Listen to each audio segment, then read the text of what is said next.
Sir, சில ராசிக்காரர்கள் குறிப்பாக மிருகசிருஷம், மகம், அனுஷம், சுவாதி இந்த நட்சத்திரத்தை உடையவர்கள் ஜாதகம் பார்க்க தேவையில்லை அப்படிங்கிற ஒரு கருத்து இருக்குது. இந்த இந்த நட்சத்திரக்காரவங்களை அதாவது ஜாதக பொருத்தம் பார்க்காம திருமணம் செய்து கொள்ளலாம். அப்படி திருமணம் செய்து கொள்கின்ற பட்சத்தில் நல்ல வாழ்க்கை அமையும் அப்படின்னு நம்பலாமா டாக்டர்? மேரேஜ் அப்படின்றது திருமண வாழ்க்கைன்றது கம்பேட்டபிலிட்டி பிட்வீன் தோஸ் கப்பல், அந்த ஜோடிகளுக்கு இடையே அந்த கம்பேட்டபிலிட்டி ஒத்து போகும் தன்மை எந்த அளவுக்கு இருக்கிறத பொறுத்து தான் அவங்களுடைய வாழ்க்கை அமையும். ஏன் அந்த கம்பேட்டபிலிட்டி எப்படி இருக்கு அப்படின்றது தான் ஜாதகத்தில் நம்ம பார்க்குறோம். ஜாதகத்தில் தெளிவாக இருக்கும்.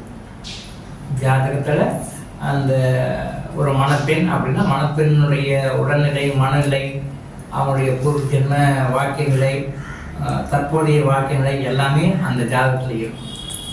மணமகன் அப்படின்னு சொல்லி சொன்னால் மணமகனுடைய உடல்நிலை, மனநிலை, பூர்வ ஜென்ம கர்ம நிலை, பெற்றோர்கள், முன்னோர்கள், அவங்க ஃபேமிலி செட்டப் எப்படின்றது எல்லா வீட்லையுமே ஜாதகத்தில் இருக்கும். கண்டிப்பாக இருக்கும், எல்லாருக்கும் இருக்கும். அப்போ இந்த ரெண்டும் பொருந்துமா அப்படின்னு நம்ம ஜாதகத்தில் பார்த்துக்கணும். இங்கே டேட்டிங்கெல்லாம் அவசியமே கிடையாது. அது தெரியாத மேல்நாட்டுக்காரங்க பண்ணுறது. இந்த ஜாதகத்தில் எல்லாமே கம்ப்ளீட்டாக பண்ணுறது. அப்போது இந்த உலகத்தில் எல்லா விஷயமே இரட்டை தத்துவத்தோடு அமைந்ததுன்னு நான் ஏற்கனவே பல முறை சொல்லியிருக்கேன். எதுவுமே ரெண்டு, பாசிட்டிவ் நெகட்டிவ், பகல் இரவு, உண்மை பொய்மை, நம்ம ரெண்டு விஷயமா எல்லாமே டியூரேட்டிவ். அப்போது ஏதோ ஒரு குணத்தை உடைய ஒரு ஆணும், ஏதோ ஒரு குணத்தை உடைய ஒரு பெண்ணும், இவங்க ரெண்டு பேரும் பொருந்தி வாழ்வார்களா அப்படின்றத ப்ரெடிக்ஷன் பண்ணி அதை அனலைஸ் பண்ணி தெரிஞ்சுக்கிறதுக்காக தான் ஜாதகம். யாரோ ஒரு முகம் தெரியாத ஆண் எங்கேயோ இருந்து ஒரு இடத்துல வராங்க, முகம் தெரியாத ஒரு பெண் எங்கேயோ வந்து ஒரு இடத்துல வராங்க. இவங்க ரெண்டு பேருடைய ஜாதகம் பொருந்துதா அப்படின்னு சொல்லி பார்க்கும்போது அவங்க கடவுள் அமைத்த மேடை தான், கடவுள் தான் அதை நிர்ணயிக்கிறாரு இன்னாருக்கு இன்னார். அப்போது இந்த ஆணினுடைய ஜாதகம் இந்த பெண்ணுடைய ஜாதகம் பொருந்துகிறதா அப்படின்னு பல கிரிட்டேரியாஸ், நிறைய கிரிட்டேரியாஸ். அந்த கிரிட்டேரியாஸை பார்த்து செலக்ட் பண்ணணும். அந்த கிரிட்டேரியாவில் எவ்வளோ மேக்ஸிமம் மார்க் வருதோ அவ்வளோ பொருத்தமாக இருப்பாங்க. அப்படி பார்க்கும்போது சில நட்சத்திரக்காரர்களுக்கு சில நட்சத்திரக்காரர்கள் எதிரிகளாக இருப்பாங்க. சில நட்சத்திரக்காரர்கள் ஃப்ரெண்ட்ஷிப்பாக இருப்பாங்க. சில பேருக்கு நியூட்ரலாக இருப்பாங்க. நண்பர்களாக இருப்பார்கள், எதிரிகளாக இருப்பார்கள், சமநிலையில் இருப்பார்கள். இப்போ நண்பர்களாக இருக்கிற ரெண்டு ராசிகளை ரெண்டு நட்சத்திரங்களை சேர்த்துட்டிங்கன்னா நண்பர்களாக இருப்பாங்க. அவங்க நல்லா பொருத்தமாக சந்தோஷமாக இருப்பாங்க. எதிரிகளாக இருக்கக்கூடிய ரெண்டு நட்சத்திரங்களை நீங்கள் சேர்த்துட்டிங்கன்னா அவங்களோட லைஃப் முழுசும் எதிரிகளாகவே தான் இருப்பாங்க. இந்த லைஃப் முழுசும் சண்டை பிடிச்சி பொறுத்துமையாகவே இருக்க மாட்டாங்க, சண்டை பிடிச்சிட்டே தான் இருப்பாங்க. பார்த்தா அவங்க ஃபேமிலி லைஃப் அப்படி தான் போகும். அப்போ மத்தியில் நியூட்ரல், அவங்க ரொம்ப பாசிட்டிவ்னு சொல்ல முடியாது, நம்ம நெகட்டிவ்னு சொல்ல முடியாது. அநியோன்யமாகவும் இருப்பாங்க, மற்ற இடப்படமாகவும் இருக்கும். பட்டு அட்ஜஸ்ட் பண்ணி அப்படியே தள்ளிட்டு வருவாங்க. ஸோ இந்த 3 கேட்டகரியில் தான் வரும். எல்லாரோட திரும்ப வாழ்க்கையும் 3 கேட்டகரியில் தான் வரும். ஒன்று ஃபுல்லாக ஹாப்பியாக இருக்கிறது, சந்தோஷமாக இருக்கிறது. ஃபுல்லாக எதிரியாக சண்டை பிடிச்சிட்டு எலியும் புனியும் மாதிரி இருக்குது. இன்னொன்று ஒரு மீடியமாக அட்ஜஸ்ட் பண்ணி ப்ளஸ் இருக்கும் மைனஸ் இருக்கும், ரெண்டுமே கலந்து வாழ்க்கை. இந்த 3 கேட்டகரிக்கு தான் உலகத்தில் எல்லாருமே, எல்லா ஜோடிகளுக்கும் திருமணம் எல்லாருமே இது 3 தான் வருவாங்க. நீங்கள் எந்த கேட்டகரி நீங்களே டிசைட் பண்ணிக்கலாம். ஸோ இதில் வரும் பொழுது இந்த நீங்கள் சொன்ன அந்த குறிப்பிட்ட நட்சத்திரங்கள் மட்டும் என்னன்னா, எந்த நட்சத்திரக்காரர்களோட கொஞ்சம் அட்ஜஸ்ட் பண்ணி போயிடுவாங்க. அது ஆணினுடைய நட்சத்திரமாக இருக்கட்டும், பெண்ணுடைய நட்சத்திரமாக இருக்கட்டும், நீங்கள் சொன்ன நட்சத்திரங்களில் வருகின்றவர்கள் பெரும்பாலும் முன்ன பின்ன அட்ஜஸ்ட் பண்ணிட்டு போயிடுவாங்க. ஸோ அதுக்காக தான் அந்த நட்சத்திரங்கள் பொருத்தம் ரொம்ப பார்க்க தேவையில்லை அப்படின்றாங்க.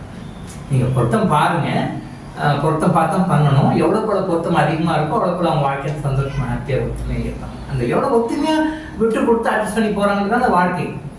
எவ்வளோ கூட ஒற்றுமையாக வாழ்க்கையில் நல்லது இருக்கும், கெட்டது இருக்கும், கஷ்டங்கள் இருக்கும், துக்கங்கள் இருக்கும், சுகங்கள் இருக்கும். எல்லாத்துலேயுமே ஒரு அந்யோன்யமாக ஒரு பங்கெடுத்து இருக்கும். ஆனால் நல்லா ஹாப்பியாக இருக்கும்போது, சந்தோஷமாக இருக்கும்போது உன்னை போன கணவர்களே உன்னை போன மனவில்லைன்ற மாதிரி. கஷ்டம் வரும்போது அப்படி இருக்கும். கஷ்டம் வரும்போது நீ தான் காரணம், நான் தான் காரணம் சுட்டு கொடுத்து ஒரு கை கட்டிட்டு கூடாது. ஒரு நன்மை வரும்போது சந்தோஷம், இது என்னால் தான் வந்தது அப்படின்னு ஒரு கணவன் மனைவியும் சொல்லுவாங்க.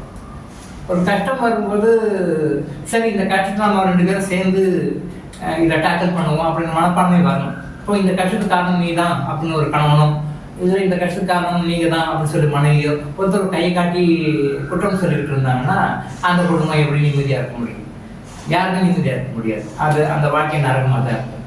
ஸோ நன்மை வரும்போதும் சரி, தீமை வரும்போதும் சரி, அந்த கணவன் மனைவி வந்து ஒருத்தருக்கு ஒருத்தர் விட்டு கொடுத்து அட்ஜஸ்ட் பண்ணி கஷ்டத்துக்கிறவங்களுக்கு ஆறுதல் சொல்லி தைரியம் சொல்லி அந்த அந்த நேரத்தில் என்ன தேவை, அந்த நேரத்தில் ஆறுதல் வேணும், அந்த நேரத்தில் தைரியம் வேணும், அந்த நேரத்தில் சப்போர்ட் வேணும். அப்படி கொடுக்கக்கூடிய ஒரு கணவன் மனைவி கிடைக்கிறது பெரும் பாக்கி. இப்போ இந்த மாதிரி விஷயங்களுக்கு நமக்கு எதிர்மறையான ஒரு குணங்களை உடைய நட்சத்திரத்தை சேர்ந்த ஒரு பெண்ணையும் ஆணையும் திருமணம் செய்து கொண்டால் அவங்க அந்த டைமில் வந்து நம்ம குத்தி காட்டி கஷ்டப்படுத்துவாங்க, நம்ம வேலையை அறிமுகப்படுத்துவாங்க. இப்போ அதனால தான் அந்த நட்சத்திர பொறுத்தவரை கொஞ்சம் கரெக்டாக பார்த்து பண்ணணும்னு சொல்கிற காரணம் வந்து அதுதான். பின்னாடி வர போகிறது அட்வான்ஸாக சொல்லக்கூடிய டெக்னிக் தான் இந்த இந்தியன் டெக்னிக் இருக்குது. ஸோ பாரு, இந்த குறிப்பிட்ட நீங்கள் சொன்ன அந்த 4 நட்சத்திரங்களில் வர்ற ஆண்களும் சரி பெண்களும் சரி என்ன பண்ணுவாங்கன்னா, ஒரு கம்பேரிங் வித் அதர் நட்சத்திராஸ், அதர் ஸ்டார்ஸ், மற்ற நட்சத்திரங்களை கம்பேர் பண்ணும்பொழுது இவங்க ஃப்ளெக்சிபிளாக இருக்காங்க. ரொம்ப வந்து ஹார்ஸாக, ரொம்ப மோசமாக, ரொம்ப அது என்ன சொல்லுவோம், ரொம்ப கீழ்த்தரமாக பிஹேவ் பண்ண மாட்டாங்க. கொஞ்சம் ரீசெண்டாக ஜென்டலாக அப்ரோச் பண்ணி போவாங்க, விட்டு கொடுத்து போவாங்க, அட்ஜஸ்ட் பண்ணி போவாங்க. ஸோ இந்த மாதிரி விட்டு கொடுத்து அட்ஜஸ்ட் பண்ணி போகக்கூடிய தன்மை வந்து இந்த 4 நட்சத்திரங்கள் இருக்குது. இந்த 4 நட்சத்திரங்களுக்கு பிறந்த ஆண்களாக இருந்தாலும் சரி, பெண்களாக இருந்தாலும் சரி, அப்போ அவங்க பிரியாற்றி கொடுக்கலாம். ஸோ அந்த நட்சத்திரத்தை சேர்ந்த ஒரு பெண்ணை திருமணம் செய்வதற்கோ, அந்த நட்சத்திரத்தை சேர்ந்த ஒரு ஆணை திருமணம் செய்வதற்கோ பிரியாற்றி கொடுக்கலாம். ஸோ அதுக்காக தான் அந்த 4 நட்சத்திரங்களை வந்து ஸ்பெசிஃபிக்காக சொன்னது. ஸோ சொன்ன விஷயம் வந்து சரியான விஷயம் தான். அதை நம்ம லைஃப்பில் ஃபாலோ பண்ணணும்.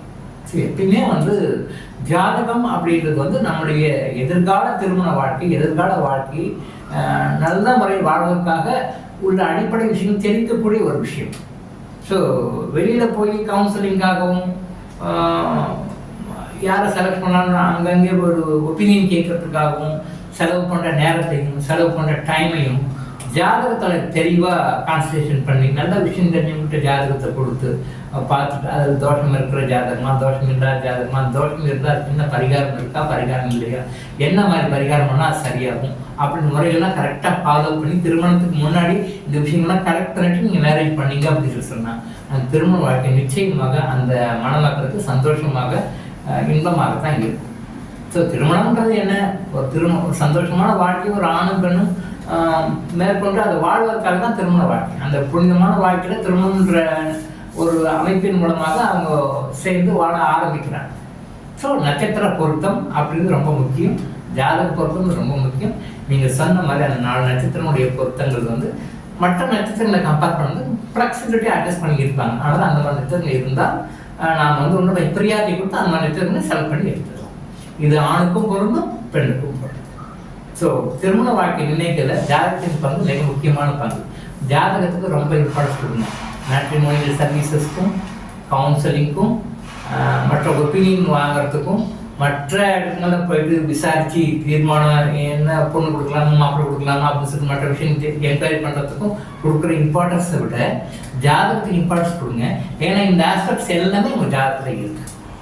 ஸோ ஜாதகத்தில் இம்பார்ட்டன்ஸ் கொடுத்து ஜாதகத்தின் படி செலக்ட் பண்ணி நீங்கள் கரெக்டாக மேரேஜ் பண்ணிங்கன்னா அந்த மணமக்கள் சந்தோஷமாக எப்பயும் மகிழ்ச்சியாக வாழலாம். டாக்டர் இளங்கோ ஆயுஷ் ஹாஸ்பிட்டல் வழங்கும் விழிப்புணர்வு இது. தொடர்ந்து இது மாதிரி பல அவேர்னஸ் வீடியோக்களை பார்க்க நம்ம சேனலை சப்ஸ்கிரைப் பண்ணிவிட்டு பெல் பட்டனை ப்ரெஸ் பண்ணுங்கள்.